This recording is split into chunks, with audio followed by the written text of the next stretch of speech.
Dear students, আমি BM sir বলছি। দেখো, আজও আমি একটি গুরুত্বপূর্ণ বিষয় নিয়ে তোমাদের সামনে হাজির হয়েছি।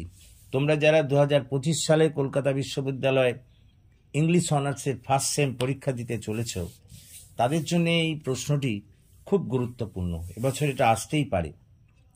প্রশ্নটি হলো, Spencer is at one a child of Renaissance and the reformation, discuss. অর্থাৎ স্পেন্সার একই সঙ্গে নবজাগরণ এবং সংস্কার আন্দোলনের সন্তান ছিলেন। ব্যাখ্যা করো।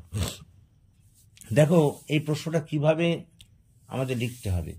এই প্রশ্নটা লিখতে হবে এইভাবে: প্রথমে রেনেসাঁস কি এবং রিফর্মেশন কি এটুকু বলতে হবে ইন শর্ট, এবং তারপর দেখাতে হবে যে স্পেন্সারের লেখার মধ্যে রেনেসাঁস এবং রিফর্মেশনের প্রভাব যথেষ্ট ছিল। তবেই আমরা বলতে পারবো যে তিনি ছিলেন নবজাগরণ এবং সংস্কার আন্দোলনের সন্তান। দেখো, আমি এইভাবেই কিন্তু কোশ্চেনটাকে সাজিয়েছি।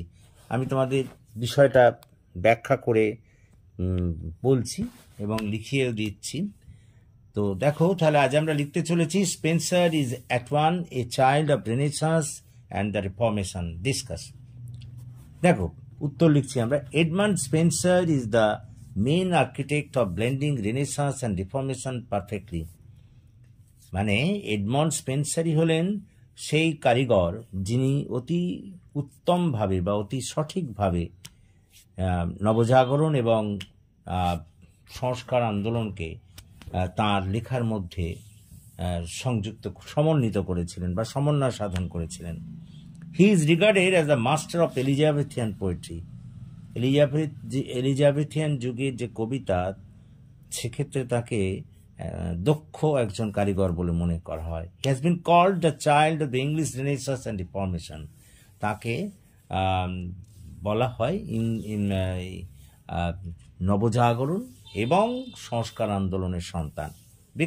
কারণ there is a nice blending of both Renaissance and Reformation in his works. কারণ তার বিভিন্ন কবিতার মধ্যে এই দুইয়ের, অর্থাৎ নবজাগরণ এবং সংস্কার আন্দোলনের একটা অদ্ভুত সমন্বয় লক্ষ্য করা যায়।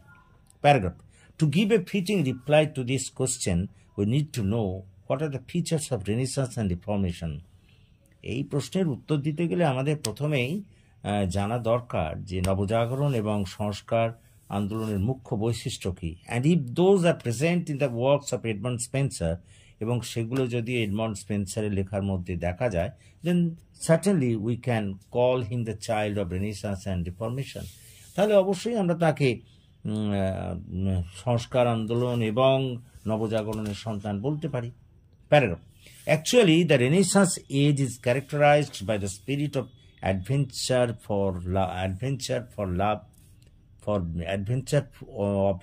for beauty, moral earnestness, love for richness, magnificence and power. প্রকৃতপক্ষে নবজাগরণের যুগের যে বৈশিষ্ট্যগুলো আমরা দেখি, সেটা হচ্ছে যে একটা রোমাঞ্চপ্রীতি, সৌন্দর্যের প্রতি ভালোবাসা, একটা নৈতিক আগ্রহ এবং একটা বিরাট ক্ষমতা ও অর্থনৈতিক আধিপত্যের প্রতি একটা আগ্রহ। এগুলোই কিন্তু অ্যাকচুয়ালি নবজাগরণের মধ্যে আমরা দেখতে পাই। In reality, Renaissance occurs with the transformation of culture, arts and literature. প্রকৃতপক্ষে এই নবজাগরণ ঘটেছিল ওই সংস্কৃতি, শিল্পকলা এবং সাহিত্যের একটা আবর্তনের মধ্যে দিয়ে। Paragraph: On the other hand, Reformation was a religious movement against the claims of papal authority and the Church of Rome. অন্যদিকে সংস্কার আন্দোলন বলতে বোঝায় সেই আন্দোলনকে যা পোপের কর্তৃত্ব এবং রোমের চার্চের বিরোধিতা করেই দেখা দিয়েছিল। It has been called the religious Renaissance, and it resulted in an increased consciousness of religious and moral values. এটাকেই একটা ধর্মীয় নবজাগরণ বলে অভিহিত করা হয়, এবং এটা ক্রমশ বৃদ্ধি পেয়েছিল এবং একটা চেতনা জাগিয়ে তুলেছিল ধর্মীয় এবং নৈতিক মূল্যবোধ সম্পর্কে। Paragraph: The Renaissance elements which are found in the poetry of Edmund Spenser can be divided in the following ways. Edmund স্পেন্সারের লেখার মধ্যে যে সমস্ত নবজাগরণের বৈশিষ্ট্যগুলি দেখা যায়, আমরা সেগুলোকেও আবার কয়েকটি ভাগে ভাগ করে আলোচনা করতে পারি। 1 number, the Renaissance aimed to popularize the works of classical thinkers. রেনেসাঁসের বা নবজাগরণের মূল লক্ষ্য ছিল ওই বিভিন্ন সনাতনী চিন্তাবিদদের বিভিন্ন কর্মকে প্রসারিত করা। আর্টিস্ট অ্যান্ড ওরেটার্স ইন পোয়েট্রি, কবিতার মধ্যে দিয়ে ওইসব সনাতনী চিন্তাবিদদের শিল্পকলা এবং তাদের বাগ্মিতাকে প্রকাশ করা, এটাই ছিল রেনেসাঁসের কিন্তু মূল লক্ষ্য। Spenser is deeply familiar with classical authors like Plato, Aristotle, Virgil, Ariosto and Tasso. স্পেন্সারকে দেখা যায় ওই সমস্ত ওই সনাতনী চিন্তাবিদ যথা প্লেটো, অ্যারিস্টটল, ভার্জিল, অ্যারিস্টো এবং ট্যাসোর দ্বারা তিনি গভীরভাবে প্রভাবিত হয়েছিলেন। He develops borrowed ideas in his unique way, এবং তাদের কাছ থেকে তিনি তাদের ধারণা বা আদর্শকেও ধার করেছিলেন বলা যায়।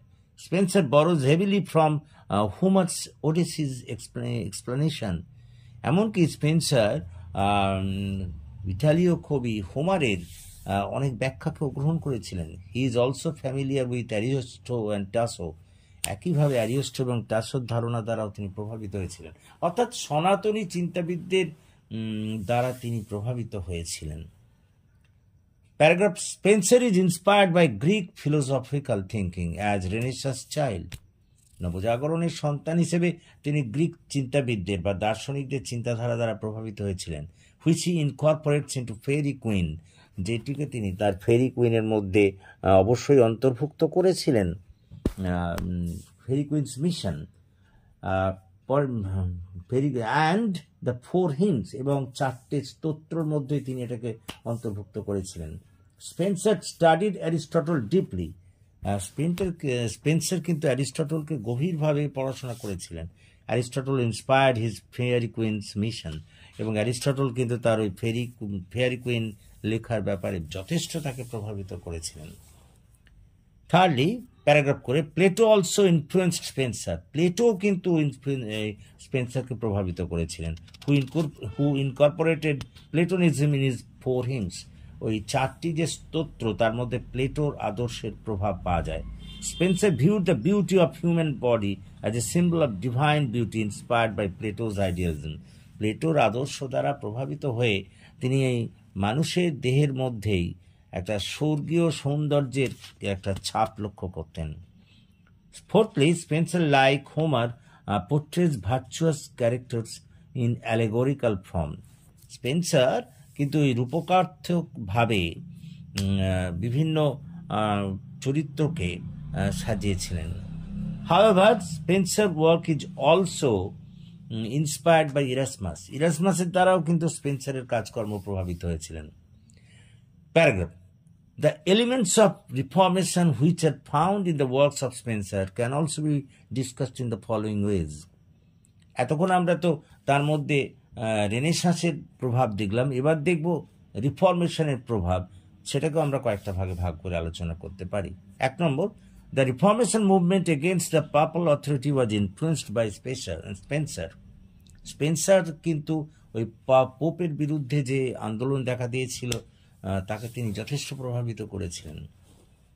Secondly, in the Faerie Queene he embodies the real Christian values of faith, hope and charity.